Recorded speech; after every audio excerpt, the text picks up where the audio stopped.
मवेशी डंगर रुड़ गए, खुरली खूंटे छप्पड़ रुड़ गए, टुट गए कावां चिड़ियां दे घर, टाली बेरी किकर रुड़ गए, पिंड दी वड्डी मस्जिद ढह गई, दरियां पारे मिंबर रुड़ गए, धी रानी दे विआह लई सांभे, बालन बक्से बिस्तर रुड़ गए, की दसां नुकसान दी कीमत, हीरे वर्गे पुत्र रुड़ गए।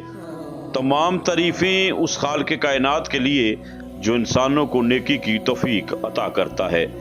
दरूद हो हज़रत मोहम्मद मुस्तफ़ा सल्लल्लाहु अलैहि वसल्लम की ज़ात अक़दस पर, जिनकी ग़ुलामी पे हम सबको फ़ख्र है। पूरे पंजाब में जिस तरह सैलाब की तबाहकारियाँ जारी हैं, इसी तरह तहसील डस्का के मुख्तलिफ देहात भी इससे मुतासर हुए हैं। सैलाबज़दा इलाकों के लोग घरों में मसहूर होकर रह गए हैं और इन लोगों को खुराक और साफ पानी की किल्लत का सामना है। इसी बात को मद्देनजर रखते हुए मोहसिन डस्का, दरवेश डस्का, अलहाज बाबा जी खालिद महमूद मक्की मदनी और साहबजादा उस्मान खालिद और साहबजादा डॉक्टर हसन खालिद की खसूसी हदायत पर खुलके मोहम्मदी फाउंडेशन की टीम खाना, दूध, जूस और साफ पानी लेकर इन इलाकों में पहुंची।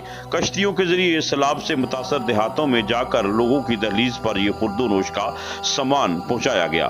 खुलके मोहम्मदी फाउंडेशन की तरफ से तहसील डस्का के मुख्तलिफ देहातों में सैकड़ों खानदानों को यह सामान मुहैया किया गया और सैकड़ों खानदानों ने बाबा जी खालिद महमूद मक्की मदनी का शुक्रिया अदा किया। बिलाशुबा मुश्किल की इस घड़ी में इन लोगों की मदद करना बहुत बड़ी सादत है।